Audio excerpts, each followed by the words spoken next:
여러분은 프랑스 대통령실이 단 한 통의 이메일로 발칵 뒤집혔다는 사실을 알고 계시나요? 평범한 아침, 한국에서 날아온 충격적인 보고서 하나가 프랑스 정부 긴급회의를 소집하게 만들었습니다. 보고서를 검토한 프랑스는 순식간에 혼란에 빠졌고 한국의 특사를 급히 보내야 할 정도로 상황이 악화되었죠. 그렇게 한국에 도착한 프랑스 기술 분석관은 그곳에서 예상과 전혀 다른 현실을 마주하고 큰 충격을 받게 되는데요. 결국 그가 귀국 직후 제출한 보고서 한 장으로 프랑스의 자부심이었던 기술 전략들이 전면 수정되기에 이릅니다. 대체 그는 한국에서 무엇을 보고 돌아온 걸까요? 지금부터 그 충격적인 이야기를 함께 들어보시죠. 안녕하세요. 저는 프랑스 교통부 철도기술분석관 알렉스입니다. 그날 아침, 저는 평소와 다름없이 업무를 하고 있었어요. 그때 갑자기 날아온 메일 하나가 제 운명을 바꿔놓았습니다. 바로 한국에서 온 하이퍼튜브 연구 결과 보고서였죠. 처음엔 별 생각 없이 첨부 파일을 열었지만 이후 화면에 나타난 숫자들은 저를 완전히 경악하게 만들고 말았습니다. 시속 1200km. 이론적으로 서울에서 부산까지 20분이면 도착한다는 내용이었죠. 너무나도 충격적이었습니다. 우리 프랑스는 철도 기술의 원조국이며 이쪽 분야에서는 저희를 따라올 자들이 없었으니까요. 그런데 생각지도 못한 나라에서 저희를 앞서 나가고 있는 기술이라니. 제 두 눈을 믿을 수가 없더군요. 그때 피에르가 제 옆으로 다가왔습니다. 그는 저희 프랑스 철도 기술 자부심을 누구보다 크게 가지고 있는 사람이었죠. 그는 제 컴퓨터 화면을 보더니 크게 웃었어요. 한국이라는 단어를 보자마자 손을 저으며 말했습니다. 동아시아 중에서도 제일 작은 나라가 세계 최고의 프랑스 기술을 따라오려고 난리를 떤다며 고개를 저었습니다. 그러면서 그는 한국은 아직도 우리 TGV 기술을 벤치마킹하는 수준이라며 깎아내렸어요. 그들이 만든 KTX도 결국 프랑스 기술의 복사본일 뿐이 아니냐며 비웃었죠. 저는 보고서를 계속 읽어나갔어요. 실제로 한국이 2025년 4월부터 하이퍼튜브의 핵심 기술 개발에 착수했다는 내용이 나왔죠. 자기부상 및 추진 시스템, 전용 선로, 초전도 전자석 시스템까지 2027년까지 완성 목표를 세웠다더군요. 말도 안 되는 속도였습니다. 피에르는 저를 보며 이 모든 내용이 과장되었다고 단정했습니다. 한국인들의 허영심과 과시욕을 모르냐며 코웃음을 쳤어요. 그들은 항상 실제보다 부풀려서 발표한다고 말했죠. 시속 1200km는 꿈도 꾸지 말라며 손사래를 쳤습니다. 하지만 저는 이미 축소 모형으로 시속 1000km를 달성한 데이터를 지적했어요. 하지만 피에르는 진공 튜브 실험실에서 장난감 놀이하는 것과 실제 상용화는 천지 차이라고 반박했습니다. 한국같이 뒤처진 나라가 우리를 앞서갈 수 있을 리 없다며 목소리를 높였죠. 피에르는 더 나아가 한국의 기술 수준을 폄하했습니다. 그들은 아직도 서구의 기술을 베끼는 수준에 머물러 있다고 말했어요. 창조보다는 모방에만 능하다며 업신여겼죠. 한국인들이 스스로 개발한 진짜 혁신 기술이 얼마나 되는지 물어봤습니다. 하지만 저는 침착하게 사실은 사실이라고 답변했죠. 이 기술들이 실제로 존재한다면 우리는 인정해야 한다고 말했습니다. 그러자 피에르는 제게 실망했다는 표정을 지었어요. 대체 왜 한국의 선전에 놀아나냐며 한숨을 쉬었죠. 프랑스 기술자로서의 자부심도 없냐고 타박했습니다. 결국 저는 그날 새벽까지 자료를 검토했습니다. 그리고 다음날 아침 상황이 급변했죠. 프랑스 대통령실에서 긴급회의 소집 명령이 떨어졌다는 거예요. 순간 머리가 하얗게 되었습니다. 저 같은 기술자에게 직접 소집 명령이 떨어질 일은 웬만하면 없었으니까요. 저는 즉시 엘리제궁으로 향했습니다. 평소 같으면 절대 들어갈 수 없는 프랑스 최고 권력의 중심지였죠. 차에서 내리며 손이 떨렸어요. 경비원은 제 신분을 확인하고 난 뒤 안내했습니다. 대통령실 회의장에 들어서자 교통부 장관, 국방부 장관, 산업부 장관까지 모두 제 방향을 바라보고 있었습니다. 평생 TV에서만 봤던 사람들이 바로 앞에 있다니 가슴이 쿵쾅거렸어요. 피에르도 함께 와 있었습니다. 그도 저처럼 긴장한 표정이었죠. 평소 자신감 넘치던 모습은 온데간데 없었어요. 우리 둘 다 무슨 일이 일어날지 몰라서 불안해했습니다. 대통령이 직접 회의를 주재했습니다. 그의 첫말이 회의실 전체를 얼어붙게 만들었어요. 한국의 하이퍼튜브 기술력이 예상보다 훨씬 앞서 있다는 정보가 입수되었다고 했습니다. 국가 차원의 대응이 필요한 상황이라고 덧붙였죠. 정보부 담당자가 발표를 시작했습니다. 화면에 나타난 내용은 제가 어제 밤 본 자료보다 훨씬 상세했어요. 한국이 단순히 연구만 하는 게 아니라 실제 시험 선로까지 건설하고 있다는 정보였습니다. 저는 충격받았어요. 더 놀라운 건 한국의 기술이 우리가 예상했던 것보다 훨씬 실용적이라는 점이었습니다. 단순히 최고 속도만 중요한 게 아니라 안전성, 효율성, 경제성까지 모든 면에서 검증된 기술이었어요. 제 등에 식은땀이 흘렀습니다. 피에르는 눈빛이 흔들렸습니다. 어제까지 한국을 무시하던 모습과는 완전히 달랐어요. 그도 이제야 상황의 심각성을 깨달은 것 같았습니다. 손으로 이마를 짚으며 깊은 한숨을 쉬었죠. 그때 교통부 장관이 저를 지목했습니다. 어제 한국의 자료를 분석한 담당자라며 의견을 들려달라고 했어요. 저는 목이 메었습니다. 이 자리에서 제 분석 결과를 말해야 하다니 떨리는 목소리로 대답했습니다. 저는 한국의 기술이 실제로 매우 진보적이라고 보고했어요. 단순히 개념만 있는 게 아니라 구체적인 실행 계획까지 세워져 있다고 말했습니다. 2027년까지 상용화가 가능할 것으로 보인다고 덧붙였죠. 회의실이 조용해졌습니다. 모든 사람들이 충격에 빠진 표정이었어요. 몇몇은 서로 눈을 마주치며 당황스러워했습니다. 프랑스가 철도 기술의 최강국이라고 믿었던 사람들에게는 받아들이기 어려운 현실이었죠. 산업부 장관이 우려를 표했습니다. 만약 한국이 정말로 이 기술을 상용화한다면 우리의 TGV 수출에 치명적인 타격이 될 거라고 했어요. 전 세계가 한국 기술로 돌아설 수 있다는 경고였습니다. 피에르는 여전히 받아들이기 어려워했습니다. 그는 이런 정보들이 과장되었을 수도 있다고 주장했어요. 한국이 의도적으로 부풀린 정보를 흘린 것일 수도 있다며 의심했습니다. 하지만 목소리에 확신이 없었어요. 정보부 담당자가 추가 자료를 공개했습니다. 한국 정부가 하이퍼튜브 프로젝트에 막대한 예산을 투입했다는 정보였어요. 연구진만 수천 명에 달한다고 했습니다. 이 정도 규모라면 허풍이 아니라 진짜였죠. 저는 과거를 돌이켜봤습니다. 우리가 한국의 성장을 과소평가했던 게 아닐까 싶었어요. KTX 도입 이후 한국이 얼마나 빠르게 발전했는지 제대로 주목하지 못했던 것 같았습니다. 국방부 장관이 전략적 관점을 제시했습니다. 이 기술이 단순히 교통수단을 넘어서 물류, 안보까지 바꿀 수 있다고 말했어요. 한국이 이 분야에서 주도권을 잡는다면 우리의 경쟁력이 크게 훼손될 것이라고 덧붙였습니다. 회의가 끝나갈 무렵 결론이 나왔습니다. 한국의 기술력을 직접 확인해야 한다는 것이었어요. 전문가를 파견해서 현장을 조사하기로 했습니다. 그리고 그 임무의 책임자로 저를 지명했습니다. 그렇게 저는 한국 파견 명령을 받고 회의실을 나왔습니다. 다리가 후들거렸어요. 프랑스 정부의 기대와 우려가 모두 제 어깨에 걸린 기분이었습니다. 피에르가 뒤따라 나와서는 저를 붙잡았죠. 그는 제 어깨를 잡고 진정하라고 말했습니다. 이런 파견 자체가 시간 낭비라며 여전히 부정적이었어요. 한국에 가봤자 뭘 확인할 수 있겠냐며 코웃음을 쳤습니다. 그들은 어차피 보여주고 싶은 것만 보여줄 테니까요. 저는 피에르의 말을 듣고 있었지만 마음은 이미 결정되어 있었습니다. 진실을 확인해야 한다는 책임감이 더 컸거든요. 만약 한국의 기술이 정말로 우리를 앞섰다면 프랑스는 새로운 전략이 필요할 거예요. 사무실로 돌아와서 저는 즉시 출장 준비를 시작했습니다. 파견 기간은 일주일로 정해졌어요. 한국의 주요 연구시설을 둘러보고 기술진과 직접 만나는 일정이었습니다.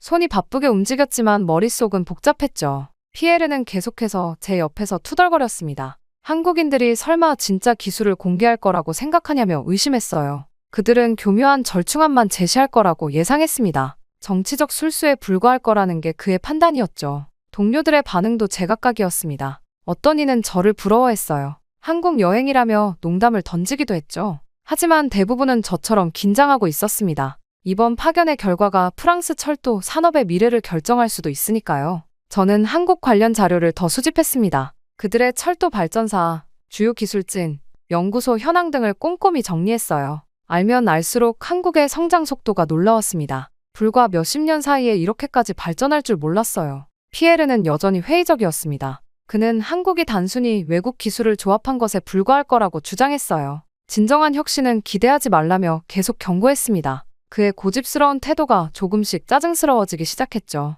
출발 전날, 저는 교통부 장관을 만났습니다. 그는 이번 파견의 중요성을 다시 한번 강조했어요. 정확하고 객관적인 보고서를 작성해달라고 부탁했습니다. 프랑스의 대응 전략을 수립하는데 핵심 자료가 될 거라고 했죠. 장관은 저에게 특별한 권한을 부여했습니다. 필요하다면 연구소 내부까지 들어가서 확인할 수 있도록 한국 측과 협의했다고 했어요. 이런 기회는 흔치 않으니 놓치지 말라고 당부했습니다. 피에르가 갑자기 함께 가겠다고 나섰습니다. 저를 혼자 보낼 수 없다며 우겨댔어요. 한국인들의 꿰매 빠질 수 있다고 걱정했습니다. 어쩔 수 없이 그를 동반하기로 했죠. 그날 밤, 저는 짐을 정리하며 생각에 잠겼습니다. 내일부터 시작될 한국 방문이 제 인생을 바꿀 수도 있겠다는 예감이 들었어요. 좋은 쪽이든 나쁜 쪽이든 말이죠. 가슴이 두근거렸습니다. 피에르는 여전히 부정적인 전망을 쏟아냈습니다. 한국에 가봤자 시간만 낭비할 거라며 한숨을 쉬었어요. 그들의 허황된 주장에 속지 말라고 거듭 경고했습니다. 저는 그냥 들은 척만 했죠.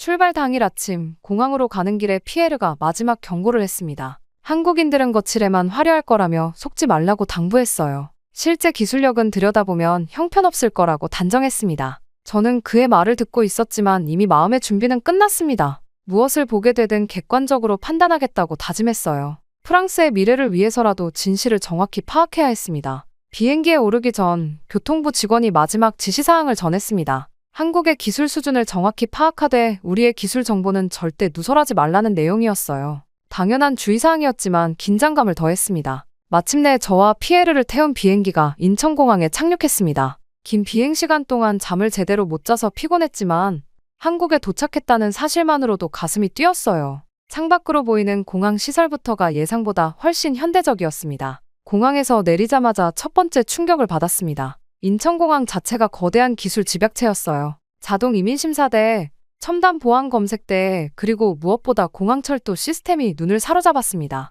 피에르도 잠시 말을 잃었죠. 공항철도에 탑승한 순간 저는 숨이 막혔습니다. 열차가 움직이기 시작하자 진동이 거의 느껴지지 않았어요. 속도도 빨랐지만 소음은 최소화되어 있었습니다. 좌석도 편안했고 내부 시설도 프랑스의 일반 지하철보다 훨씬 깔끔했어요. 피에르는 여전히 회의적이었지만 표정이 약간 경직되었습니다. 예상했던 것과 다른 수준이었거든요. 그는 공항철도 정도로는 판단할 수 없다며 여전히 고개를 저었습니다. 서울역에 도착했을 때 더 큰 충격이 기다리고 있었습니다. 역사 내부의 규모와 시설이 놀라웠어요. 전광판에는 실시간으로 열차 정보가 업데이트되고 있었습니다. 승강장도 깔끔하게 정리되어 있었고 안내시설도 완벽했죠. 저희를 마중 나온 한국 정부 관계자들이 정중하게 인사했습니다. 그들의 영어 실력도 상당했어요. 일정 설명을 들으며 내일부터 볼 시설들에 대한 기대감이 커졌습니다. 호텔로 이동하는 택시 안에서 저는 계속 창밖을 내다봤습니다. 서울의 도로 곳곳에 교통 인프라가 잘 갖춰져 있었어요.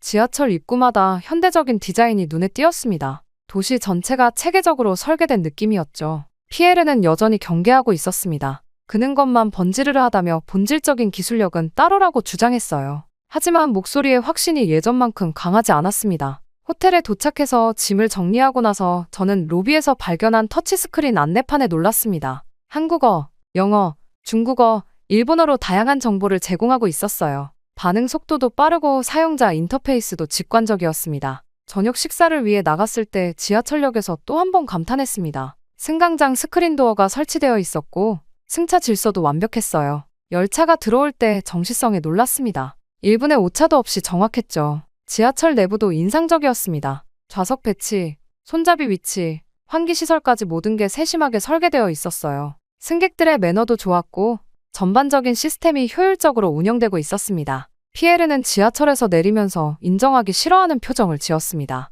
이 정도 시설에도 불구하고 여전히 하이퍼튜브는 다르다며 선을 그었어요. 단순한 기존 기술의 응용일 뿐이라고 주장했습니다. 호텔로 돌아가는 길에 택시 기사가 자랑스럽게 설명해 주더군요. 서울의 지하철 시스템이 세계에서 가장 효율적이라고 했어요.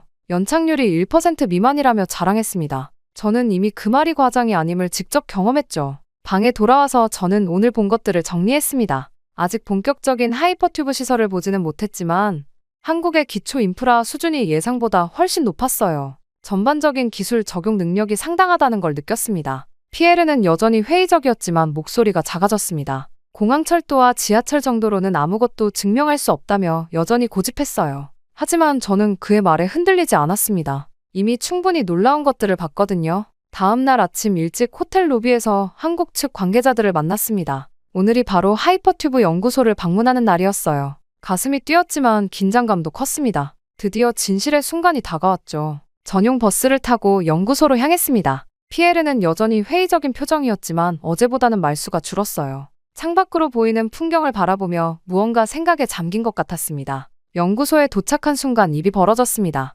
거대한 브로셔에 걸린 하이퍼튜브 시설의 규모가 예상보다 훨씬 컸어요. 실제 크기의 시험 선로가 눈앞에 펼쳐져 있었습니다. 이건 단순한 모형이나 축소판이 아니었어요. 보안 검색을 거쳐 연구소 내부로 들어갔습니다. 첫 번째로 안내받은 곳은 진공튜브 시설이었어요. 지름 4m가 넘는 거대한 튜브가 수 킬로미터에 걸쳐 뻗어 있었습니다. 실제로 작동하는 시설이라는 게 믿기지 않았죠. 연구진 중 한 명이 설명을 시작했습니다. 이 튜브 안에서 압력을 0.001기압까지 낮출 수 있다고 했어요. 거의 우주와 같은 수준이라고 덧붙였죠. 피에르의 눈빛이 갑자기 진지해졌습니다. 제어실로 이동했을 때 더 큰 충격을 받았습니다. 수십 개의 대형 모니터가 실시간으로 시설 상태를 보여주고 있었어요. 진공도, 온도, 자기장 강도 등 모든 데이터가 실시간으로 업데이트되고 있었습니다. 연구진이 시연 준비를 시작했습니다. 축소된 캡슐을 튜브 안에 넣고 시험을 보여준다고 했어요. 저는 손끝이 떨렸습니다. 과연 정말로 시속 1000km 이상이 나올까요? 진공 펌프가 작동하기 시작했습니다. 거대한 소음과 함께 튜브 내부의 압력이 급격히 떨어졌어요. 모니터상에서 압력계 수치가 빠르게 하락하는 걸 확인할 수 있었습니다. 드디어 캡슐이 발진했습니다. 순식간에 엄청난 속도로 튜브 안을 지나갔어요. 속도계가 시속 800km를 넘어섰습니다. 그리고 계속 올라갔죠. 900km, 1000km를 돌파했습니다. 피에르는 말을 잃었습니다. 입을 벌린 채로 모니터만 바라보고 있었어요. 눈빛에 믿을 수 없다는 표정이 역력했습니다. 저 역시 충격에 휩싸였죠. 연구진이 더 놀라운 정보를 알려줬습니다. 이건 아직 초기 단계이고 설계상 최고 속도는 시속 1200km라고 했어요. 지금은 안전을 위해 제한을 두고 있다고 덧붙였습니다. 자기부상 시스템을 보여주는 시설로 이동했습니다. 실제 크기의 자석이 캡슐을 30cm 높이에서 완벽하게 떠있게 만들었어요. 손으로 밀어도 미끄러지듯 움직였습니다. 마찰이 전혀 없는 상태였죠. 전력 시스템 설명을 들을 때도 감탄했습니다. 초전도 자석을 이용해 에너지 손실을 최소화했다고 했어요. 기존 철도보다 훨씬 효율적이라고 자랑했습니다. 피에르는 이제 질문을 하기 시작했습니다. 상용화 계획은 어떻게 되는지, 안전성은 확보되었는지 물어봤어요. 한국 연구진들이 상세하게 답변해줬습니다. 2027년 데모라인 완공, 2030년 첫 상용화가 목표라고 했습니다. 오후에는 실제 승객용 캡슐 시제품을 봤습니다. 세련된 디자인에 최첨단 안전시설까지 갖춰져 있었어요. 좌석도 편안해 보였고 비상시설도 완벽했습니다. 가장 인상적이었던 건 한국 연구진들의 자신감이었습니다. 허풍이나 과장이 아니라 진짜 실력에서 나오는 확신이었어요. 모든 질문에 구체적인 데이터와 증거로 답변했습니다. 저녁이 되어서야 연구소 견학이 끝났습니다. 버스로 돌아가는 길에 피에르는 완전히 말을 잃었어요. 평소 자신감 넘치던 모습은 온데간데 없었습니다. 저도 충격에서 헤어나지 못했죠. 호텔에 돌아와서 저는 하루 종일 본 것들을 정리하려 했습니다. 하지만 너무나 압도적이어서 어디서부터 시작해야 할지 모르겠더군요. 한국의 기술력은 제 상상을 완전히 뛰어넘었습니다. 피에르는 방에 들어가서 나오지 않았어요. 아마 자신의 선입견과 현실 사이의 괴리감을 받아들이기 어려웠을 겁니다. 저 역시 프랑스로 돌아가서 무엇을 보고해야 할지 걱정되기 시작했습니다. 다음 날 아침, 저는 일찍 일어나 호텔 식당에서 아침을 먹고 있었습니다. 피에르도 조금 후에 내려왔는데 어젯밤 잠을 제대로 못 잔 것 같았어요. 눈이 충혈되어 있었고 표정도 무거웠습니다. 오늘 일정은 한국 기술진과의 직접 미팅이었습니다. 하이퍼튜브 프로젝트의 핵심 연구진들을 만나 심도 있는 대화를 나누기로 되어 있었어요.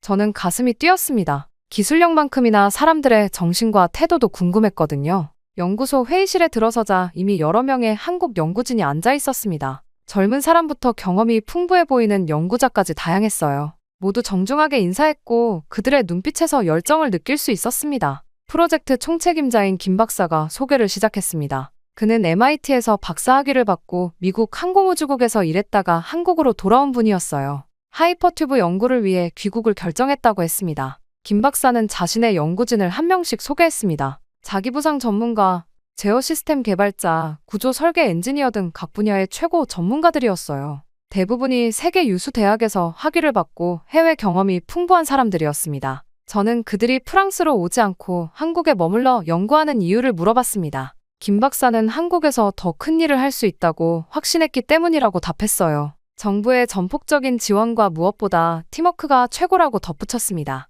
연구진들의 협업 방식에 놀랐습니다. 각자 다른 전공 분야임에도 불구하고 서로의 영역을 깊이 이해하고 있었어요. 회의 내내 활발한 토론이 이어졌고 건설적인 의견 교환이 계속되었습니다. 피에르가 기술적인 세부 사항을 묻기 시작했습니다. 진공 시스템의 안정성, 자기부상의 정밀도, 제어 시스템의 신뢰성 등을 질문했어요. 한국 연구진들은 모든 질문에 구체적인 데이터와 시험 결과로 답변했습니다. 특히 인상 깊었던 건 젊은 연구원들의 열정이었습니다. 밤낮 없이 연구실에서 살다시피 하면서도 지치지 않는다고 했어요. 세계 최고의 기술을 만들겠다는 의지가 대단했습니다. 점심시간에 연구원 식당에서 함께 식사했습니다. 일반 직장 식당보다 훨씬 쾌적하고 메뉴도 다양했어요. 연구원들끼리 자유롭게 소통하고 아이디어를 교환하는 모습이 자연스러웠습니다. 오후에는 실제 개발 과정에 대한 설명을 들었습니다. 이미 수백 번의 시행착오를 거쳤다고 했어요. 실패할 때마다 원인을 철저히 분석하고 개선 방안을 찾아 적용했다고 합니다. 연구진 중 한 명이 밤 12시까지 일하는 건 기본이라고 말했습니다. 주말에도 나와서 실험하는 경우가 많다고 했어요. 하지만 누가 강요하는 게 아니라 자발적으로 하는 일이라고 강조했습니다. 저는 그들의 성실함에 감동받았습니다. 단순히 열심히 일하는 것이 아니라 효율적이고 체계적으로 움직이고 있었어요. 모든 과정이 기록되고 관리되고 있었습니다. 연구실 견학 시간에 실제 작업 현장을 봤습니다. 3D 프린터로 부품을 만들고 있었고 고정밀 측정 장비들이 즐비했어요. 모든 장비가 최신형이었고 잘 관리되고 있었습니다. 연구원들은 각자의 역할에 대해 자부심을 갖고 있었습니다. 자신이 담당하는 부분이 전체 프로젝트에 얼마나 중요한지 잘 알고 있었어요. 개인의 성과가 아니라 팀의 성공을 우선시하는 문화였습니다. 저녁 무렵 마지막 질의응답 시간이 있었습니다. 피에르는 마지막으로 상용화 가능성에 대해 물어봤어요. 김 박사는 확신에 찬 목소리로 반드시 성공시키겠다고 답했습니다. 연구소를 떠나면서 저는 깊은 인상을 받았습니다. 기술력만큼이나 연구진들의 정신력이 대단했어요. 이들이라면 정말로 불가능을 가능하게 만들 수 있을 것 같았습니다. 피에르도 이제는 인정하지 않을 수 없는 표정이었습니다. 그는 한국 연구진들의 전문성에 놀라워했어요. 더 이상 무시할 수 없는 수준이라는 걸 인정했습니다. 호텔로 돌아가는 길에 저는 오늘 만난 사람들을 떠올렸습니다. 그들의 열정과 성실함, 그리고 서로를 배려하는 모습이 인상적이었어요. 기술 발전의 진짜 동력은 바로 이런 사람들이었습니다. 이후 프랑스로 돌아온 저는 집까지 가는 동안 머릿속으로 계속 보고서 내용을 정리했습니다. 다음 날 아침 대통령실 회의 소집 명령이 다시 떨어졌습니다. 이번에는 저희 한국 방문 결과를 보고하는 자리였어요. 가슴이 뛰었지만 동시에 부담감도 컸습니다. 프랑스의 미래에 영향을 줄 수 있는 중요한 보고였거든요. 엘리제공에 도착했을 때 이미 주요 장관들이 모여 있었습니다. 이번에는 처음 회의보다 더 많은 사람들이 참석했어요. 국방부 장관, 경제부 장관, 과학기술부 장관까지 모두가 제 보고를 기다리고 있었습니다. 대통령이 직접 저를 지명했습니다. 한국에서 본 것들을 상세히 설명해달라고 요청했어요. 저는 준비해온 프레젠테이션 자료를 펼쳤습니다. 손이 떨렸지만 침착하게 시작했죠. 첫 번째로 하이퍼튜브 시설의 규모를 설명했습니다. 실제 크기의 시험설로, 진공 시스템, 자기부상 기술까지 모든 게 우리가 예상했던 것보다 훨씬 앞서 있었어요. 회의실이 조용해졌습니다. 시속 1000km 이상의 실제 시험 영상을 보여줬을 때 모든 사람들이 충격에 빠졌습니다. 누군가는 진짜냐고 물었고 누군가는 머리를 저었어요. 하지만 이건 명백한 사실이었습니다. 한국 연구진들의 전문성에 대해서도 상세히 보고했습니다. 세계 최고 수준의 인재들이 모여 있었고 그들의 열정과 성실함은 상상을 뛰어넘었어요. 단순히 기술만 뛰어난 게 아니라 연구 문화 자체가 다른 차원이었습니다. 교통부 장관이 질문했습니다. 한국의 기술이 정말로 상용화가 가능한 수준이냐고 물어봤어요. 저는 확신을 가지고 답했습니다. 2027년 상용화는 충분히 가능하다고 말이죠. 산업부 장관은 우리의 대응 방안을 물었습니다. 이 상황에서 프랑스가 어떻게 경쟁력을 유지할 수 있겠냐고 했어요. 저는 잠시 생각에 잠겼습니다. 정말 어려운 질문이었거든요. 국방부 장관은 안보적 관점에서 우려를 표했습니다. 한국이 이런 기술을 독점하게 되면 여러 방면에서 영향이 클 거라고 했어요. 단순히 교통수단을 넘어서는 문제라고 지적했습니다. 저는 한국의 연구 환경에 대해서도 자세히 설명했습니다. 정부의 전폭적인 지원, 최첨단 장비, 무엇보다 연구진들의 자율성과 창의성이 놀라웠어요. 이런 환경에서 혁신이 탄생하는 거였습니다. 피에르도 함께 참석해서 증언했습니다. 그는 솔직하게 자신이 한국을 과소평가했다고 인정했어요. 현실은 예상을 완전히 뛰어넘었다고 말했습니다. 그의 인정이 저희 보고에 신빙성을 더했죠. 경제부 장관이 경제적 파급 효과에 대해 질문했습니다. 만약 한국의 하이퍼튜브가 성공한다면 우리의 TGV 사업에 어떤 영향을 미칠지 궁금해했어요. 저는 솔직하게 말했습니다. 치명적인 타격이 불가피하다고요. 과학기술부 장관은 우리도 비슷한 기술 개발을 시작해야 하는지 물었습니다. 하지만 이미 한국이 너무 앞서 나간 상황이었어요. 단시간에 따라잡기는 어려울 것 같았습니다. 회의 말미에 대통령이 결론을 내렸습니다. 한국과의 기술 협력 방안을 적극 모색해야 한다고 했어요. 경쟁자로 보는 것보다 파트너로 인식하는 게 바람직하다고 덧붙였습니다. 저는 마지막으로 개인적인 소감을 말했습니다. 한국에서 얻은 가장 큰 교훈은 기술보다 중요한 건 사람의 마음가짐이라는 것이었어요. 그들의 열정과 성실함, 협력 정신이 진정한 혁신의 원동력이었습니다. 회의가 끝나고 나서 저는 깊은 생각에 잠겼습니다. 프랑스도 이런 정신을 배워야 한다고 생각했어요. 기술 발전은 결국 사람이 만들어내는 것이니까요. 며칠 후 정부는 한국과의 기술 협력을 위한 태스크포스를 구성했습니다. 저도 그 일원으로 참여하게 되었어요. 앞으로 한국과 더 많은 교류를 하게 될 것 같았습니다. 돌이켜보면 이번 한국 방문은 제 인생의 전환점이었습니다. 세계관이 완전히 바뀌었어요. 더 이상 프랑스만이 최고라는 편견을 갖지 않게 되었죠. 그날 밤 저는 일기를 썼습니다. 한국에서 만난 사람들, 본 기술들, 느낀 감정들을 모두 적었어요. 이 경험을 절대 잊고 싶지 않았습니다. 무엇보다 한국의 연구진들이 남긴 말이 기억에 남았습니다. 기술 발전은 혼자가 아니라 함께 이룰 때 더 큰 가치를 갖는다고 했어요. 프랑스도 이런 정신을 배워야 한다고 다시 한번 다짐했습니다. 현재 일본이 발칵 뒤집혔습니다. 단 8분짜리 한국 영상 하나가 일본 전역을 뒤흔들었기 때문인데요. 일본 역사를 송두리째 뒤엎는 이 영상의 NHK 방송이 긴급 중단되고 일본 국민들은 충격과 분노에 휩싸였다고 합니다. 또 한국의 역사 왜곡이다 라는 격렬한 반발 속에서 한국 불매운동과 대규모 시위까지 일어났을 정도라고 하죠. 하지만 미국 정부 문서까지 증거로 제출이 되며 영상의 내용이 진짜로 드러나자 일본 사회는 다시 한번 혼란에 빠지고 말았다고 하는데요. 도대체 무슨 일이 있었던 걸까요? 시청하시기 전에 구독과 좋아요를 눌러주세요. 안녕하세요. 저는 사이토라고 합니다. 일본의 유명 방송국인 NHK에서 기자로 일을 하고 있죠. 그날도 저는 평소처럼 사무실로 향하는 지하철 안에서 우연히 스마트폰을 확인하던 중이었습니다. 그런데 SNS 타임라인에 한 영상이 반복해서 올라오더군요. 바로 한국에서 제작된 8분짜리 다큐멘터리였습니다. 저는 별 생각 없이 영상을 재생했죠. 시작은 평범했어요. 하지만 내용이 진행될수록 제 손이 떨리기 시작했습니다. 일본과 한국의 역사적 관계에 대한 내용이었는데 저희가 교과서에서 배워온 것과는 완전히 다른 내용이었거든요. 영상은 1930년대 일본 정부가 비밀리에 작성한 문서들을 공개하며 우리가 알고 있던 역사적 사실들이 왜곡되었다고 주장했습니다. 특히 한국 식민 지배에 관한 부분은 충격적이었어요. 문화 말살과 자원 수탈이 체계적으로 계획되었다는 증거들이 차례로 제시되었죠.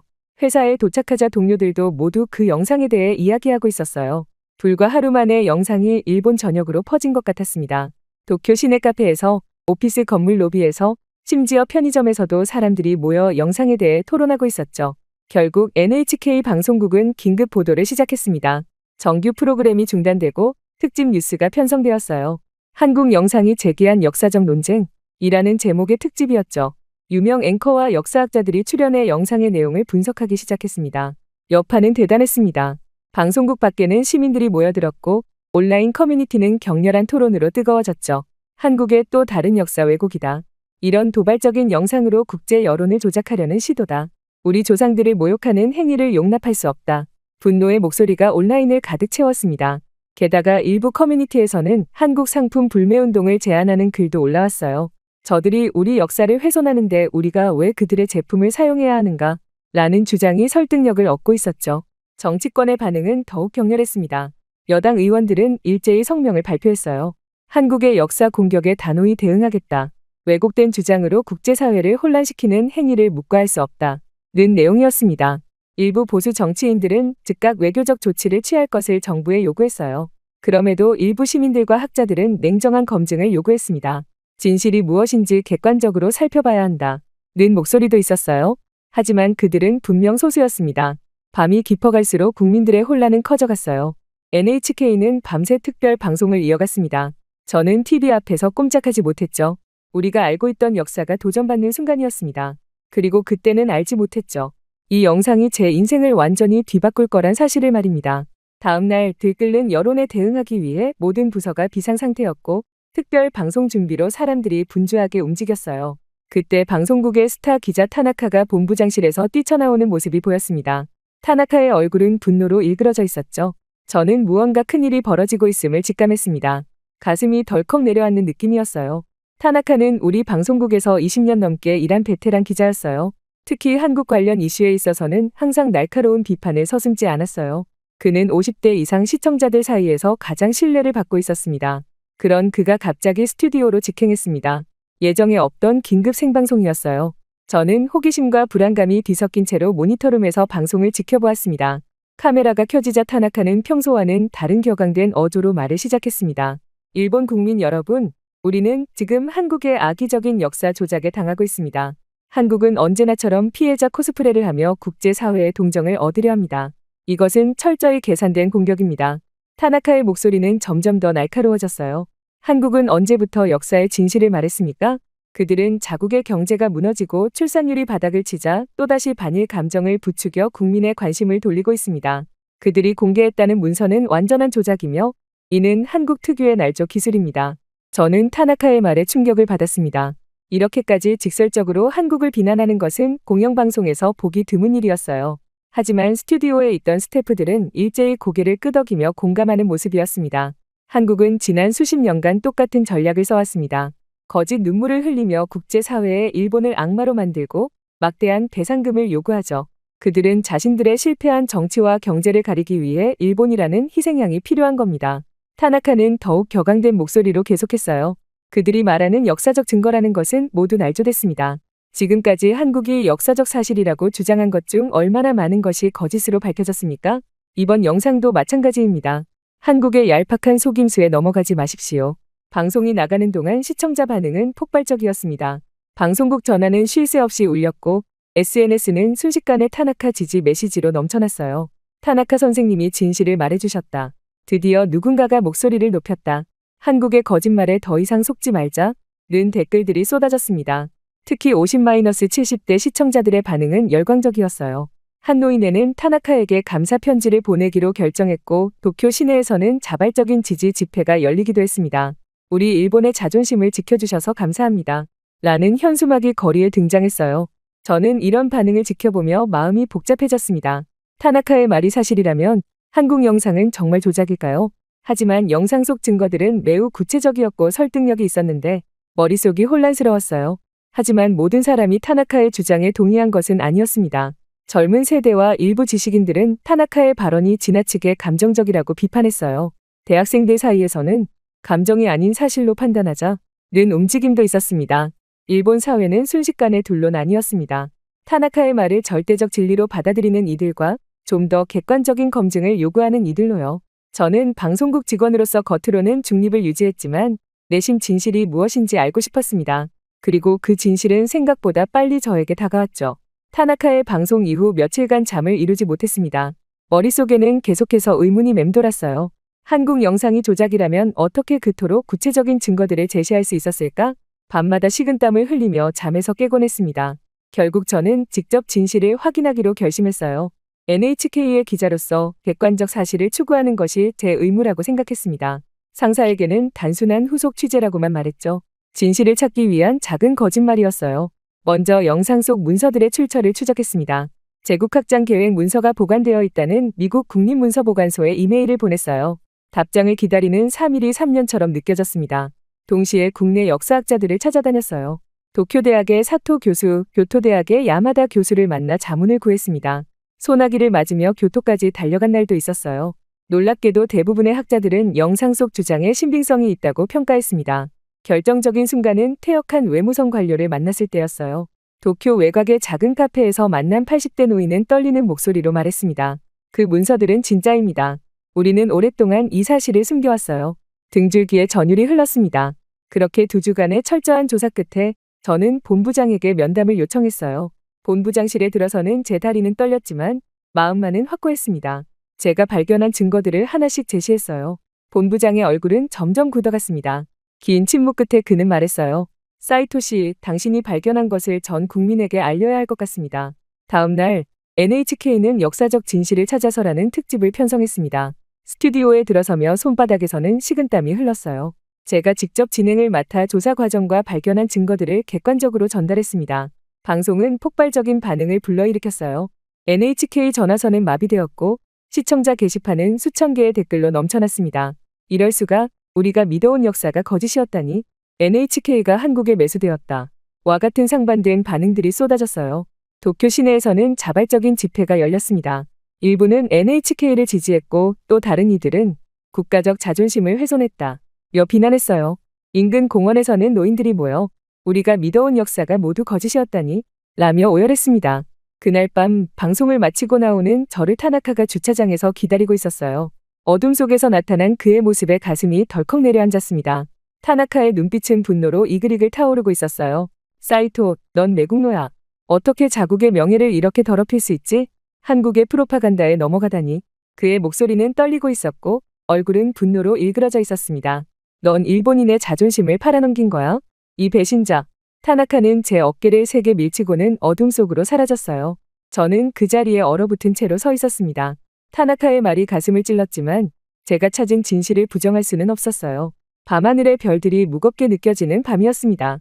다음날 아침 방송국 회의실에 들어서며 긴장감에 숨이 막혔습니다. 본부장의 긴급 소집으로 모인 자리였어요. 회의실에는 이미 주요 간부들이 엄숙한 표정으로 앉아 있었고 가장 구석 자리에는 타나카가 팔짱을 끼고 앉아 있었습니다. 우리 눈이 마주쳤을 때 그의 차가운 시선에 등골이 오싹했어요. 본부장이 입을 열었습니다. 오늘 여러분을 소집한 이유는 한국으로 특별 취재팀을 파견하기로 결정했기 때문입니다. 순간 회의실이 술렁였어요. 본부장은 이어서 말했습니다. 사이토 기자가 발견한 증거들은 충분히 신빙성이 있지만 더 철저한 검증이 필요합니다. 한국에서 직접 취재하여 진실을 명확히 밝힐 것입니다. 제 심장이 쿵쾅거렸어요. 이어진 본부장의 말은 더욱 충격적이었습니다. 취재팀은 사이토 기자가 이끌고 타나카 기자도 함께 갈 것입니다. 저는 귀를 의심했어요. 타나카와 이 조합은 폭발물에 불을 붙이는 것과 다름없었습니다. 타나카는 의자에서 벌떡 일어났습니다. 그의 얼굴은 분노로 일그러져 있었어요. 한국에? 제가? 말도 안 됩니다. 저들은 우리 역사를 왜곡하고 있는데 제가 왜 그곳에 가야 합니까? 그의 목소리가 회의실에 울려 퍼졌습니다. 본부장은 단호했어요. 타나카 씨, 당신의 의견도 중요합니다. 객관적인 보도를 위해 다양한 시각이 필요합니다. 이는 지시입니다. 타나카는 주먹을 불끈 쥐더니 자리를 박차고 나갔어요. 문이 쾅하고 닫히는 소리에 모두가 움찔했습니다. 회의가 끝난 후 저는 창가에 서서 도쿄의 풍경을 바라보았어요. 한국으로 간다는 것, 그것도 타나카와 함께. 가슴이 무거웠지만 동시에 진실을 향한 여정의 설렘도 느껴졌습니다. 출국 준비는 숨가쁘게 진행되었어요. 주말 내내 자료를 검토하고 인터뷰 대상을 확정했습니다. 타나카는 끝까지 저항했지만 결국 회사의 방침을 따를 수밖에 없었어요. 그는 준비 회의에 나타났을 때마다 적대적인 태도를 보였습니다. 그의 눈빛에는 여전히 매국노라는 낙인이 담겨 있었어요. 출국 전날 밤, 저는 짐을 싸며 복잡한 감정에 휩싸였습니다. 창밖으로 내리는 빗방울이 제 심정과 닮아 있었어요. 한국에서 무엇을 발견하게 될까? 진실은 어떤 모습일까? 불안감과 사명감이 뒤섞여 잠을 이룰 수 없었습니다. 출국 당일, 나리타 공항은 특별했어요. 취재팀의 출국 소식이 알려지자 수많은 기자들이 몰려들었습니다. 카메라 플래시가 끊임없이 터졌고 기자들의 질문이 빗발쳤어요. 사이토 기자, 한국에서 무엇을 밝혀내길 기대하십니까? 타나카 기자, 여전히 한국 영상이 조작이라고 생각하십니까? 타나카는 굳은 표정으로 질문을 무시했어요. 그의 걸음은 무겁고 표정은 어두웠습니다. 반면 저는 최대한 침착함을 유지하려 노력했지만 떨리는 목소리를 감출 수 없었어요. 비행기에 오르기 전 로비에서 마지막 기자회견이 있었습니다. 취재팀을 대표해 제가 말했어요. 우리는 오직 진실만을 추구하러 갑니다. 어떤 선입견도 없이 객관적인 사실을 국민 여러분께 전달하겠습니다. 그 순간 타나카가 갑자기 마이크를 잡았습니다. 모두가 긴장했어요. 그는 잠시 침묵하더니 말했습니다. 저는 여전히 제 생각이 옳다고 믿습니다. 하지만 진실이 무엇인지 확인하겠습니다. 다음 날 저는 인천국제공항에 발을 디딘 순간부터 깊은 충격에 휩싸였습니다. 상상했던 것과는 전혀 다른 광경이 펼쳐졌어요. 거대한 유리 천장과 첨단 디자인의 터미널은 마치 미래에 온 듯한 느낌을 주었습니다. 자동화된 입국 시스템을 통과하는 동안 심장이 빠르게 뛰었어요. 이것이 정말 우리가 알던 한국인가 싶었습니다. 타나카의 표정은 더욱 인상적이었어요. 그의 얼굴에 드리워진 당혹감을 숨길 수 없었습니다. 입국장을 빠져나오며 그는 계속해서 주위를 둘러보았고 눈빛에는 혼란이 가득했어요. 평소의 자신만만한 태도는 온데간데 없이 사라졌습니다. 공항 밖으로 나오자 더욱 놀라운 광경이 펼쳐졌어요. 깨끗하게 정비된 도로와 최첨단 전기버스들 그리고 질서 정연하게 움직이는 사람들의 모습이 시선을 사로잡았습니다. 우리를 맞이한 한국 측 안내원은 유창한 일본어로 환영 인사를 건넸어요. 그의 친절함과 전문성에 저도 모르게 감탄했습니다. 호텔로 향하는 고속도로에서 본 서울의 스카이라인은 압도적이었어요. 유리와 철골로 이루어진 미래지향적 건물들이 도시 전체를 뒤덮고 있었습니다. 차창 밖으로 보이는 디지털 사이니지와 스마트 시티 시스템은 도쿄보다 한 단계 앞선 느낌이었어요. 가슴 한편에는 묘한 열등감이 스며들었습니다. 타나카는 내내 침묵을 지켰어요. 하지만 그의 굳은 표정 속에서도 놀라움을 감지할 수 있었습니다. 때때로 그는 스마트폰을 꺼내 무언가를 기록했고 깊은 생각에 잠긴 듯했어요. 그의 신념이 조금씩 흔들리고 있음을 직감했습니다. 호텔 체크인 과정에서 또 한 번 놀랐어요. 모든 절차가 디지털로 이루어졌고 직원들의 서비스는 완벽했습니다. 호텔 로비에 설치된 인공지능 안내 시스템과 로봇 컨시어지는 마치 공상과학 영화의 한 장면 같았어요. 타나카는 이 모습을 보며 잠시 말문이 막힌 듯했습니다. 객실에 들어서자 창밖으로 서울의 야경이 펼쳐졌어요. 한강을 따라 빛나는 조명들과 활기찬 도시의 모습이 가슴을 울렸습니다. 이것이 우리가 생각했던 한국인가? 교과서와 미디어에서 접한 이미지와는 너무나 달랐어요. 머릿속이 혼란스러웠습니다. 저녁 식사를 위해 호텔 근처 레스토랑으로 향했어요. 거리는 깨끗했고 시민들은 질서 있게 행동했습니다. 음식점에서 만난 한국인들의 친절함과 세련된 매너는 또 다른 충격이었어요. 그들의 일본어 실력도 놀라웠습니다. 상대방을 존중하는 태도와 배려심 깊은 행동에서 높은 시민의식을 느낄 수 있었어요. 첫날 밤, 저는 호텔 침대에 누워 천장을 바라보며 생각했습니다. 우리가 한국에 대해 알고 있던 것은 얼마나 피상적이었을까? 타나카의 주장처럼 한국은 정말 일본을 공격하기 위해 역사를 왜곡하는 나라일까? 아니면 우리가 편견에 사로잡혀 있었던 것일까? 이런 의문들이 머릿속을 맴돌며 쉽게 잠들지 못했어요. 다음 날, 저는 서울대학교 역사학과 연구실 앞에 서서 깊은 숨을 들이마셨습니다. 문 너머에는 한국의 저명한 역사학자들이 우리를 기다리고 있었어요. 타나카는 제 옆에서 안절부절 못하는 모습이었습니다. 그의 이마에 맺힌 땀방울이 불안감을 드러내고 있었어요. 문을 열자 깔끔하게 정리된 연구실과 벽면을 가득 채운 역사 자료들이 눈에 들어왔습니다. 김 교수는 우리를 정중히 맞이했어요.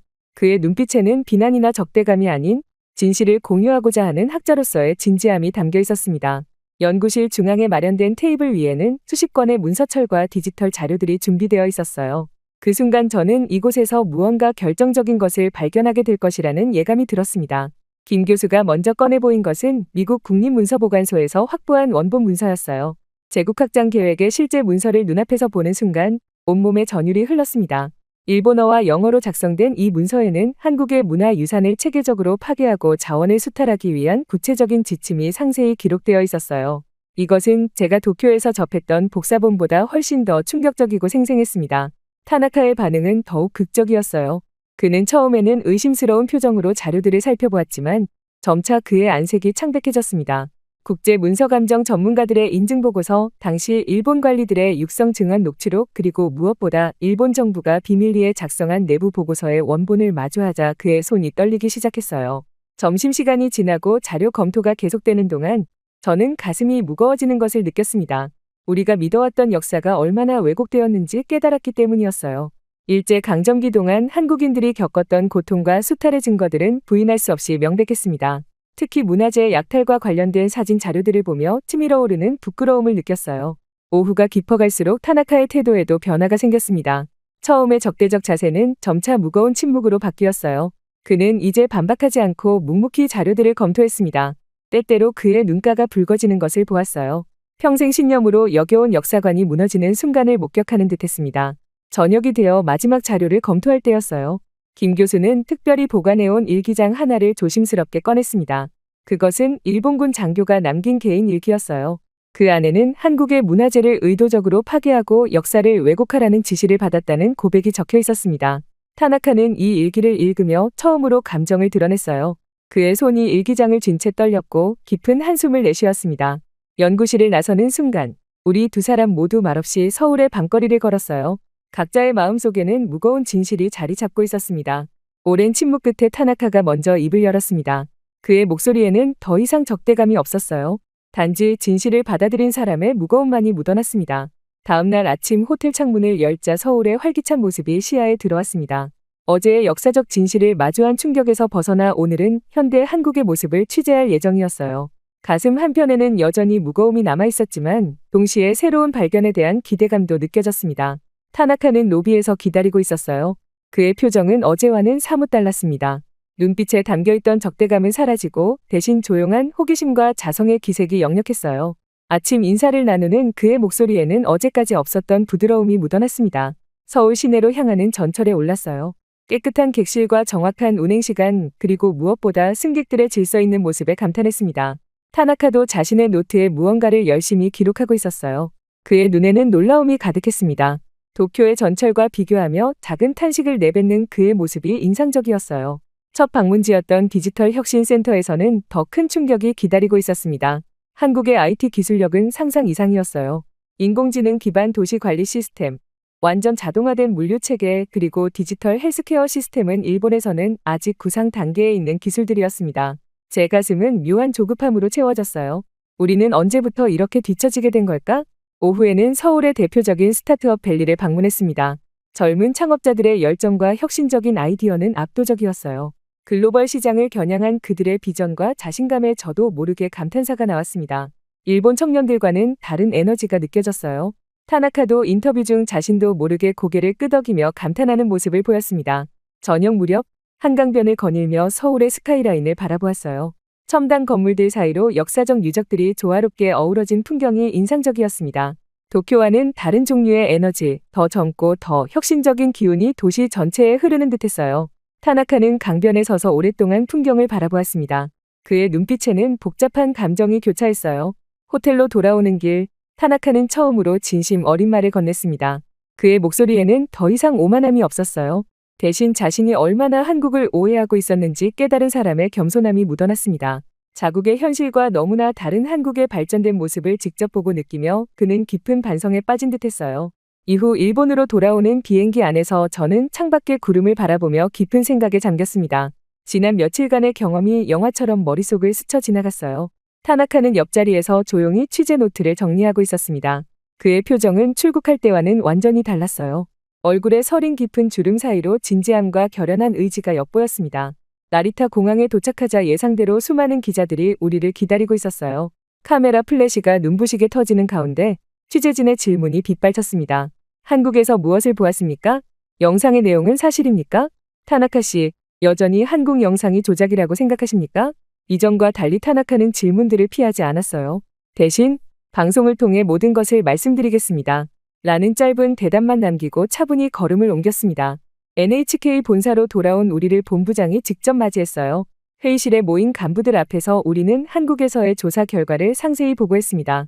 타나카가 먼저 입을 열었을 때 모두가 숨을 죽였어요. 그의 발표는 충격적이었습니다. 그는 자신의 이전 주장이 잘못되었음을 인정하고 한국 영상의 내용이 역사적 사실임을 확인했어요. 회의실은 무거운 침묵에 잠겼습니다. 특별 방송 준비는 밤을 새워가며 진행되었어요. 편집실에서 타나카와 함께 밤을 지새우는 동안 그의 변화된 모습을 가까이서 지켜볼 수 있었습니다. 한때 혐한 기자로 알려졌던 그가 이제는 진실을 전하기 위해 모든 노력을 기울이고 있었어요. 그의 눈에는 진정한 기자로서의 책임감이 빛나고 있었습니다. 방송 당일 스튜디오는 긴장감으로 가득했어요. 생방송 5분 전 타나카는 깊은 숨을 내쉬며 저를 바라보았습니다. 그의 눈빛에서 두려움과 결의가 교차하는 것을 느낄 수 있었어요. 적색 불이 들어오고 방송이 시작되었습니다. 타나카는 처음으로 카메라 앞에서 자신의 과오를 인정했어요. 저는 오랫동안 한국에 대한 편견과 선입견을 가지고 있었습니다. 그러나 직접 한국을 방문하고 역사적 증거들을 확인한 후 제 생각이 얼마나 잘못되었는지 깨달았습니다. 그의 목소리는 떨렸지만 단호했어요. 이어서 우리가 발견한 역사적 증거들과 현대 한국의 발전상을 상세히 전했습니다. 방송은 일본 전역에 충격파를 던졌어요. 시청률은 역대 최고를 기록했고 SNS에서는 즉각적인 반응이 폭발했습니다. 일부는 여전히 분노하고 부정했지만 많은 시청자들은 타나카의 용기 있는 고백에 감동받았어요. 특히 젊은 세대들 사이에서는 역사를 직시하고 한국과의 새로운 관계를 모색해야 한다는 움직임이 일어났습니다. 방송이 끝난 후 타나카는 스튜디오에서 나오며 깊은 한숨을 내쉬었어요. 그의 어깨에는 큰 짐을 내려놓은 듯한 편안함이 느껴졌습니다. 저에게 다가와 처음으로 진심 어린 미소를 지으며 손을 내밀었어요. 그 순간 저는 이 모든 여정이 단지 역사적 진실을 찾는 것을 넘어 우리 자신의 변화와 성장에 관한 것이었음을 깨달았습니다. 다음 날 아침 일본 전역의 신문은 우리의 방송을 일면에 실었어요. 역사적 진실을 마주한 일본, 한국과의 새로운 시작을 위하여 와 같은 헤드라인이 눈에 띄었습니다. 저는 신문을 보며 작은 희망을 느꼈어요. 이것이 끝이 아니라 새로운 시작이 될 수 있을 것이라는 희망을. 정말 충격적인 일이 벌어졌습니다. 최근 미국 정부가 한국 제품에 대한 관세 인상을 발표하자 미국 전역이 큰 혼란에 빠졌다고 합니다. 관세를 높이면 미국 제품이 잘 팔릴 거라 자신했던 미국 정부와 기업들의 예상은 완벽히 빗나가고 말았다고 하는데요.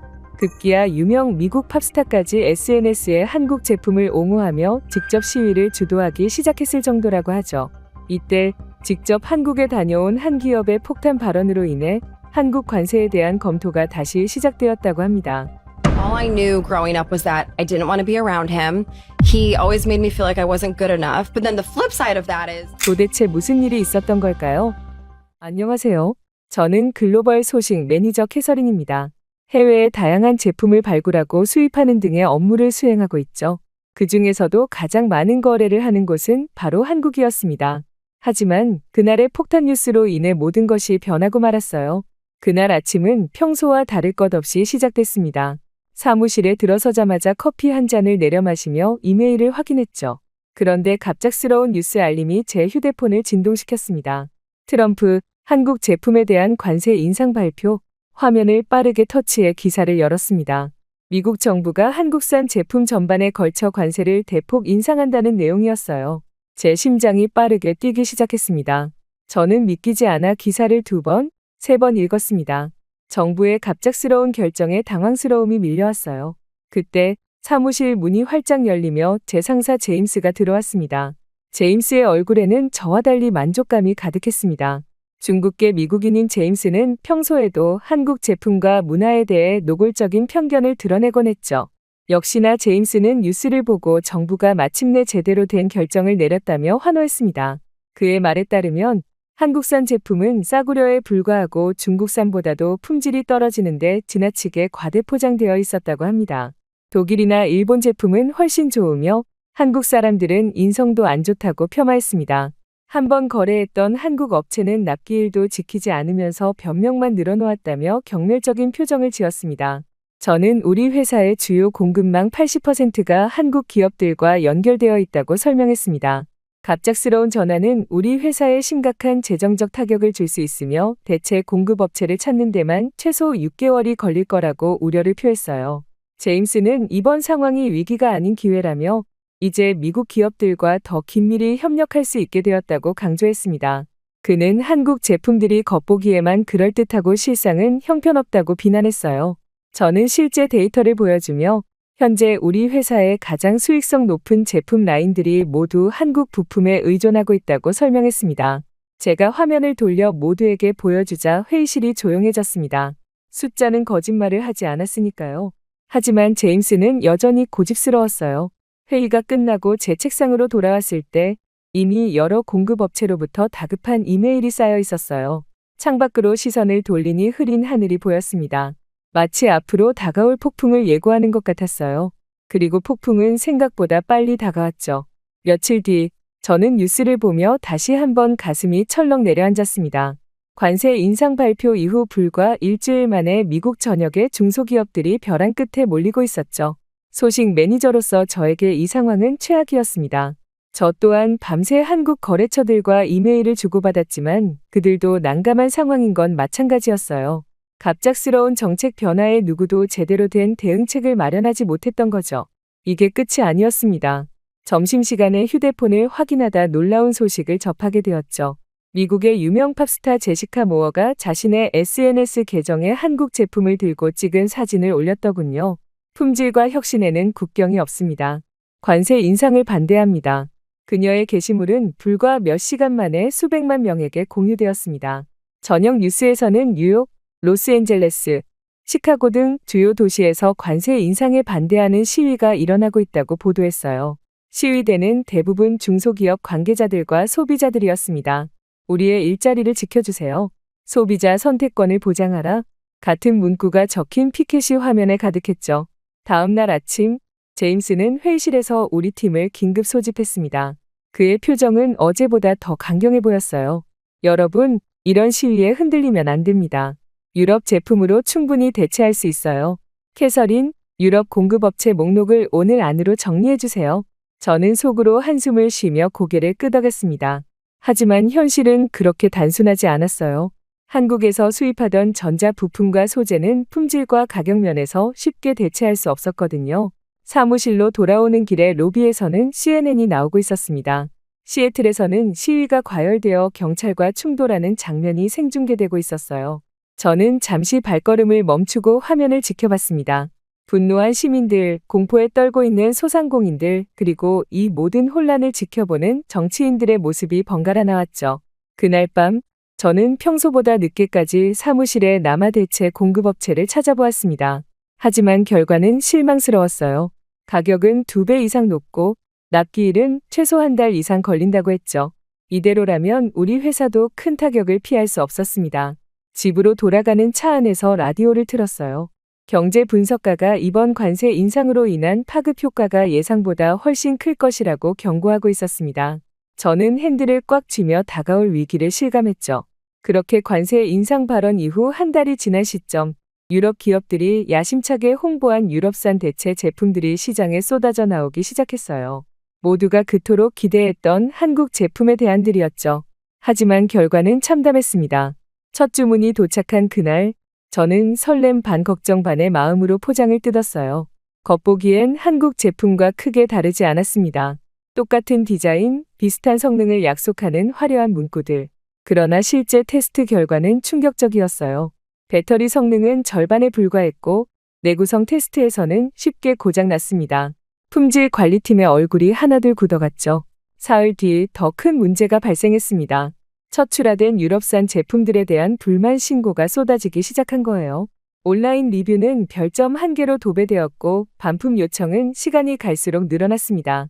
커스터머 서비스팀은 전화 응대로 정신이 없었어요. 사무실 분위기는 날이 갈수록 침울해졌어요. 제임스조차 예전의 자신감을 잃어가는 모습이었습니다. 매출 그래프는 가파르게 하락했고 주가도 덩달아 추락했어요.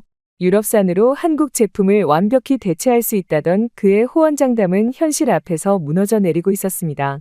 언론에서는 연일 유럽산 대체품의 품질 문제를 다루기 시작했어요. 소비자 보호단체에서는 공식 조사를 요청했고 정부는 침묵으로 일관했습니다. 그러는 사이 한국 제품에 대한 재평가가 이루어지기 시작했죠. 우리가 그동안 얼마나 좋은 제품을 쓰고 있었는지 이제야 깨달았다. 는 소비자들의 목소리가 커졌어요. 어느 날 아침 주요 경제지 일면에 실린 기사가 사무실을 떠들썩하게 만들었습니다. 유럽 대체품의 실패, 한국 기술력의 재발견이라는 제목의 기사였어요. 저는 그 기사를 꼼꼼히 읽으며 한국 제품이 가진 경쟁력에 대해 다시 생각해보게 되었습니다. 그들의 품질 관리 시스템, 혁신적인 접근 방식, 끊임없는 연구 개발이 만들어낸 결과물이었던 거죠. 제임스는 여전히 고집을 부렸습니다. 일시적인 문제일 뿐이야. 곧 개선될 거야. 그러나 그의 목소리에서는 더 이상 확신이 느껴지지 않았어요. 회의실에서 나오는 그의 뒷모습이 어쩐지 쓸쓸해 보였습니다. 저는 한국 거래처에서 보내온 이메일을 다시 읽었어요. 그들은 위기 속에서도 새로운 해결책을 모색하고 있었습니다. 미국 시장을 포기하기는커녕 더 나은 품질과 서비스로 돌아올 준비를 하고 있었죠. 그들의 끈기와 전략적 사고에 감탄이 절로 나왔어요. 그날 저녁 CEO로부터 직접 연락이 왔습니다.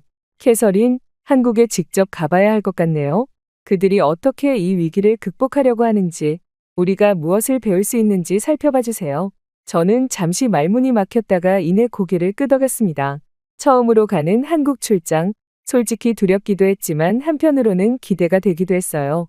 짐을 꾸리며 저는 창밖으로 보이는 도시의 불빛을 바라보았습니다. 관세 인상으로 시작된 이 혼란이 어디로 향해 갈지 아무도 알 수 없었어요. 하지만 한 가지는 분명했습니다. 유럽산 대체품의 실패는 단순한 품질 문제가 아니라 우리가 그동안 한국의 기술력과 혁신을 과소평가해왔다는 사실을 증명하는 사건이었죠. 며칠 뒤 저는 비행기 창문 너머로 서서히 모습을 드러내는 서울의 야경을 바라보며 가슴이 두근거렸습니다. 12시간의 긴 비행 끝에 드디어 한국 땅을 밟게 된 것이죠. 인천국제공항에 착륙하자마자 저는 첫 번째 충격을 경험했어요. 상상했던 것보다 훨씬 현대적이고 깔끔한 공항의 모습에 눈이 휘둥그레졌습니다. 입국장을 빠져나오는 순간부터 모든 것이 새롭게 느껴졌어요. 자동화된 입국 심사대는 제 얼굴을 인식하여 몇 초 만에 절차를 완료했습니다. 수화물을 찾는 곳에서는 실시간으로 제 가방의 위치를 알려주는 디지털 안내판이 있었죠. 이런 효율적인 시스템에 저도 모르게 감탄사가 나왔습니다. 공항에서 호텔로 향하는 전철은 또 다른 놀라움이었어요. 소음 없이 부드럽게 달리는 차량, 깨끗한 객실, 그리고 무엇보다 와이파이가 끊김없이 연결되는 점이 인상적이었습니다. 제 옆자리에 앉은 현지인들은 모두 각자의 스마트폰에 집중하고 있었어요. 그들의 디바이스는 제가 본 것보다 훨씬 진보된 모델처럼 보였습니다. 서울 도심에 들어서자 고층 빌딩들 사이로 빛나는 LED 간판들이 눈부셨어요. 밤이 깊었음에도 거리는 활기찼고 사람들은 분주하게 오갔습니다. 호텔에 도착하자 로비에서부터 또 다른 기술적 경이로움이 저를 맞이했죠. 얼굴 인식으로 체크인하고 스마트키 하나로 모든 것을 제어할 수 있는 객실이 제게는 신세계였습니다. 호텔 방에 들어서자마자 저는 창가로 달려갔어요. 서울의 야경이 파노라마처럼 펼쳐졌습니다. 한강을 따라 이어지는 불빛들, 남산타워의 화려한 조명, 그리고 끝없이 펼쳐진 도시의 모습이 경이로웠죠. 이 순간 저는 제가 가지고 있던 한국에 대한 모든 선입견이 무너지는 것을 느꼈습니다. 첫날 아침, 저는 일찍 일어나 호텔 주변을 산책했어요. 깨끗한 거리, 조용하게 질서를 지키며 출근하는 사람들, 그리고 곳곳에 위치한 스마트 시설들에 계속해서 놀랐습니다. 편의점에 들어가 음료수를 사려는데 계산대 없이 자동으로 제품을 인식해 결제하는 시스템을 보고 또 한 번 감탄했죠. 회의를 위해 한국 기업을 방문했을 때의 충격은 더 컸습니다. 보안 게이트에서부터 시작된 첨단 기술의 향연은 회의실까지 이어졌어요. 투명 디스플레이를 통한 프레젠테이션, 실시간 통역 서비스, 그리고 회의 내용을 자동으로 기록하는 AI 비서까지 모든 것이 영화 속 장면처럼 느껴졌습니다. 한국 측 담당자들의 철저한 준비와 전문성에도 감명받았어요. 그들은 관세 인상 이후 발생한 모든 문제점과 해결책을 체계적으로 정리해 놓았습니다.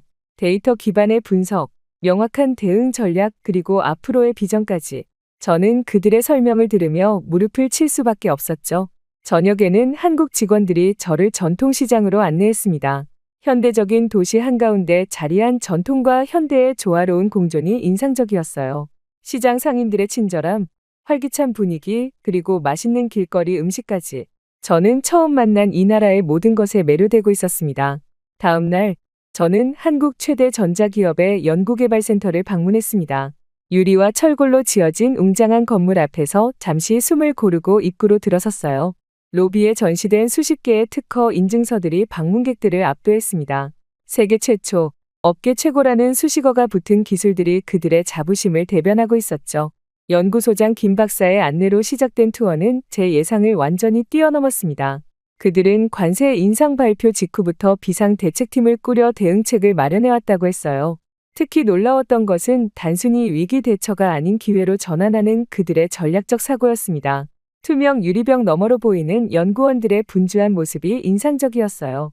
김 박사는 자랑스럽게 설명했습니다. 그들은 미국 시장용 차세대 제품을 이미 2년 전부터 개발해왔다고요. 관세를 상쇄할 만큼 성능은 높이고 생산 원가는 낮춘 혁신적인 제품들이었습니다. 제조 공정 시스템은 더욱 충격적이었어요. 자동화된 로봇들이 정확하게 부품을 조립하고 AI가 품질을 실시간으로 검사했습니다. 불량률은 놀랍게도 100만 개당 1개 미만이었죠. 저는 무의식적으로 이 수치를 제 회사의 10만 개당 5개와 비교하고 있었습니다. 오후에 방문한 물류센터는 또 다른 차원의 효율성을 보여주었어요. 그들은 관세 인상에 대비해 이미 미국 내 여러 지역의 대체 물류 거점을 확보했다고 했습니다. 심지어 일부 핵심 부품은 미국 현지 생산으로 전환할 준비까지 마쳤다고 자신감 있게 설명했죠. 마케팅 전략 브리핑에서도 그들의 철저함에 감탄했어요. 미국 소비자들의 인식 변화를 위한 세밀한 접근법, 각 세대별 타겟 마케팅, 그리고 위기를 기회로 바꾸는 메시지 전략까지. 저는 노트북에 계속해서 메모를 이어갔습니다. 하루 일정을 마치고 저녁 식사 자리에서 만난 한국 기업의 임원들은 놀랍도록 장기적인 비전을 가지고 있었어요. 그들에게 이번 관세 인상은 단기적 위기가 아닌 글로벌 경쟁력을 더욱 강화할 수 있는 전환점으로 여겨지고 있었습니다. 그렇게 저는 한국에서의 마지막 일정을 마치고 미국으로 돌아오는 비행기 안에서 보고서를 작성했습니다. 창밖으로 보이는 구름 사이로 미국이 조금씩 모습을 드러내기 시작했어요. 미국에 없는 동안 어떤 변화가 있었을지 궁금했습니다. 공항에 도착해 휴대폰을 켜자마자 쏟아지는 알림에 놀랐어요. 메일함은 읽지 않은 메시지로 가득했고 뉴스 알림은 계속해서 울려댔습니다. 택시를 타고 집으로 향하는 길, 라디오에서 흘러나오는 뉴스에 귀를 기울였어요. 한국 제품에 대한 미국 내 여론이 급격히 변하고 있었습니다. 이틀 전 미국 최대 소비자 단체에서 발표한 품질 비교 보고서가 폭발적인 반향을 일으키고 있었어요. 유럽산 대체품과 한국 제품을 철저히 비교한 이 보고서는 한국 제품의 뛰어난 품질과 가성비를 객관적 데이터로 증명했다고 합니다. 소비자들은 진실을 알게 된 후 분노했죠. 집에 도착해 뉴스를 확인하니 더 큰 충격이 기다리고 있었습니다. 관세 인상으로 타격을 입은 중소기업 연합에서 대규모 집회를 열었고 워싱턴 광장은 시위대로 가득 찼다고 했어요. 불합리한 관세 철폐를 외치는 목소리가 전국으로 확산되고 있었습니다. 심지어 유명 정치인들까지 입장을 바꾸기 시작했어요. 처음에는 관세 인상을 지지했던 상원 의원들이 하나둘 비판적인 목소리를 내기 시작했죠. 여론의 급격한 변화에 정치권도 흔들리고 있었습니다. 다음 날 출근하자 사무실의 분위기가 이상했어요. 제 책상 위에는 한국에서 가져온 샘플들이 그대로 놓여 있었고 동료들이 호기심 어린 눈으로 그것들을 바라보고 있었습니다. 제 귀에 동료의 속삭임이 들렸어요. 제임스가 기다리고 있어. 아침부터 계속 내 이름을 부르더라고. 제임스의 사무실로 향하는 발걸음이 묘하게 가벼웠습니다. 노크를 하고 들어가자 창가에 서 있던 제임스가 천천히 돌아섰어요. 그의 얼굴에는 처음 보는 표정이 떠올라 있었습니다. 자신감과 확신으로 가득 찼던 그의 눈빛이 흔들리고 있었죠. 제임스의 책상 위에는 제가 매일 보내던 이메일 보고서가 인쇄되어 있었고 한국 제품의 품질을 다룬 신문 기사들이 펼쳐져 있었어요. 창문 너머로는 회사 주가가 계속해서 하락하고 있는 전광판이 보였습니다. 저는 한국에서 보고 느낀 모든 것을 차분히 설명했어요. 그들의 기술력, 철저한 준비성, 그리고 위기를 기회로 바꾸는 전략적 사고까지. 말을 마치자 제임스는 깊은 한숨을 내쉬었습니다. 어쩌면 나도 한국에 직접 가봐야 할지도 모르겠군. 며칠 뒤 다시 한번 제임스와 함께 한국행 비행기에 오르는 그 순간이 아직도 생생합니다. 불과 이틀 전 그가 직접 한국을 방문하겠다고 결정했을 때 저는 내심 놀랐어요. 이 완고한 사람이 자신의 생각을 바꿀 수 있을까 의구심도 들었습니다. 하지만 그의 눈빛에서 진심을 읽을 수 있었죠. 인천국제공항에 도착한 제임스의 표정은 정말 인상적이었어요. 첨단 자동화 시스템과 효율적인 입국 절차에 그의 눈이 점점 커지는 모습이 보였습니다. 처음 제가 느꼈던 그 충격을 그도 경험하고 있었죠. 호텔로 향하는 길에 그는 창밖을 한시도 떼지 않았어요. 서울의 현대적인 모습이 그의 선입견을 조금씩 무너뜨리고 있었습니다. 첫날 일정은 한국의 주요 전자기업 방문이었어요. 저는 일부러 제임스에게 아무런 사전 정보도 주지 않았습니다. 그가 직접 보고 느끼길 원했거든요. 기업 로비에 들어서자 그의 발걸음이 느려졌습니다. 벽면을 가득 메운 국제특허증과 혁신상 인증서들이 그의 시선을 사로잡았어요. 연구개발센터 투어에서 제임스의 반응은 더욱 극적이었습니다. 첨단 장비들 사이에서 바쁘게 움직이는 엔지니어들, 24시간 가동되는 자동화 생산 라인, 그리고 철저한 품질 관리 시스템까지. 그는 계속해서 질문을 던졌고 한국 측 담당자들은 자신감 있게 답변했어요. 저는 그들의 대화를 지켜보며 조용히 미소 지었습니다. 점심 식사 후 우리는 제품 테스트 센터로 안내받았어요. 그곳에서 제임스는 한국 제품과 유럽산 대체품의 품질 테스트를 직접 목격했습니다. 내구성 테스트, 성능 평가, 안전성 검증까지 모든 항목에서 한국 제품이 월등한 결과를 보여주자 그의 표정이 점점 심각해졌어요. 데이터는 거짓말을 하지 않았습니다. 품질 관리 담당 부장의 설명은 더욱 인상적이었어요. 우리는 단순히 관세를 피하기 위한 대응책이 아닌 근본적으로 더 나은 제품을 만들기 위해 노력하고 있습니다. 그의 말에 제임스는 묵묵히 고개를 끄덕였습니다. 저는 그의 얼굴에서 서서히 변화가 일어나는 것을 느꼈어요. 이튿날 우리는 한국의 중소협력 업체들을 방문했습니다. 대기업뿐만 아니라 작은 기업들도 세계적인 수준의 기술력을 갖추고 있다는 사실이 제임스에게는 또 다른 충격이었어요. 그들의 철저한 직업 윤리와 끊임없는 혁신 정신이 경쟁력의 핵심이었죠. 저녁에 현지 식당에서 만난 중소기업 대표는 진심 어린 목소리로 말했습니다. 우리는 단순히 살아남기 위해서가 아니라 더 나은 세상을 만들기 위해 일합니다. 세 번째 날, 우리는 한국 소비자원을 방문했어요. 그곳에서 제임스는 한국 기업들의 품질 관리가 단순한 마케팅이 아닌 소비자 중심 철학에서 비롯되었다는 사실을 알게 되었습니다. 소비자 피드백이 어떻게 제품 개발에 즉각 반영되는지, 불량품에 대한 처리가 얼마나 엄격한지를 직접 확인했죠. 마지막 날 아침, 제임스는 호텔 라운지에서 저를 기다리고 있었어요. 그의 얼굴은 내 일간의 충격과 깨달음으로 완전히 달라져 있었습니다. 캐서린, 내가 얼마나 편협했는지 이제야 알겠네. 그의 목소리는 진심이 담겨 있었어요. 우리가 알던 것은 빙산의 일각에 불과했어. 공항으로 향하는 차 안에서 제임스는 자신의 노트북을 열어 이메일을 작성하기 시작했습니다. 호기심에 어깨너머로 보니 그는 회사 전체에 보내는 메일을 쓰고 있었어요. 제목은 단순명료했습니다. 우리의 시각을 바꿔야 할 때입니다. 그는 한국에서 본 모든 것을 솔직하게 공유하고 관세 인상 정책의 문제점을 지적하며 한국 기업들과의 협력 강화를 제안하고 있었습니다. 비행기 안에서 제임스는 창밖을 바라보며 생각에 잠겼어요. 캐서린, 생각해보니 나는 한 번도 그들의 입장에서 생각해본 적이 없었어. 우리가 모르는 것을 두려워한 거지. 그의 고백에 저는 따뜻한 미소를 지었습니다. 때로는 진실을 보기 위해 먼 길을 돌아야 할 때도 있는 법이죠. 며칠 뒤, 저는 창문 너머로 보이는 맨해튼의 아침 풍경을 바라보았습니다. 한국에서 돌아온 지 한 달, 놀라운 변화가 일어나고 있었어요. 오늘은 제임스가 주도한 새로운 비즈니스 전략 발표회가 있는 날이었죠. 회사 전체가 기대와 긴장으로 가득했습니다. 회의실은 이미 사람들로 가득 찼습니다. CEO부터 각 부서 책임자들까지 모두의 시선이 단상 위 제임스에게 집중되어 있었어요. 한 달 전, 한국에서 돌아온 직후 그는 CEO에게 면담을 요청했고 그 결과로 오늘의 발표회가 열린 것이었습니다. 제임스의 프레젠테이션은 충격적이었어요. 그는 먼저 자신의 편견을 솔직하게 인정했습니다. 그리고 한국 기업들의 혁신과 품질 관리 시스템에서 우리가 배워야 할 점들을 상세히 설명했죠. 특히 인상적이었던 것은 그가 제안한 새로운 비즈니스 모델이었습니다. 한국 기업들과의 전략적 파트너십, 공동 연구 개발, 그리고 글로벌 시장을 함께 개척하는 방향으로의 전환이었어요.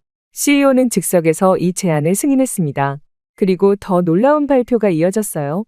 제임스가 한국 비즈니스 협력 부서의 신설 책임자로 임명되었고, 저는 그의 공동 책임자로 발탁된 것이었습니다. 이 소식에 저는 잠시 숨이 멎는 것 같았어요. 회의가 끝난 후 많은 동료들이 와서 축하의 말을 건넸습니다. 불과 몇 개월 전만 해도 한국 제품에 대해 부정적이었던 사람들이 이제는 호기심과 존중의 눈빛으로 변해 있었어요. 사람의 인식이 이렇게 빠르게 바뀔 수 있다는 사실이 신기했습니다. 그날 저녁, 제임스와 저는 새로운 프로젝트를 위한 계획을 세웠어요.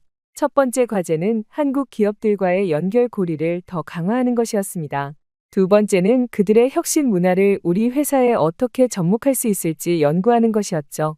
제임스는 이제 한국어까지 배우기 시작했다고 했어요. 다음 달, 우리는 한국 파트너들을 미국으로 초청했습니다. 그들은 우리 공장을 방문하고 함께 새로운 제품 라인을 기획했어요.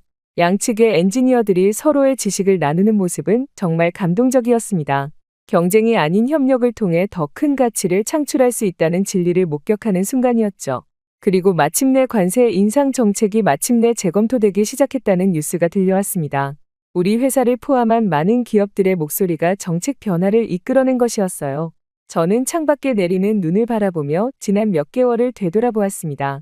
위기는 때로 우리에게 가장 소중한 교훈을 가져다 준다는 사실을 깨달았어요. 한국이 준 교훈은 단순히 비즈니스의 영역을 넘어 열린 마음과 상호 존중의 중요성을 일깨워준 값진 선물이었습니다.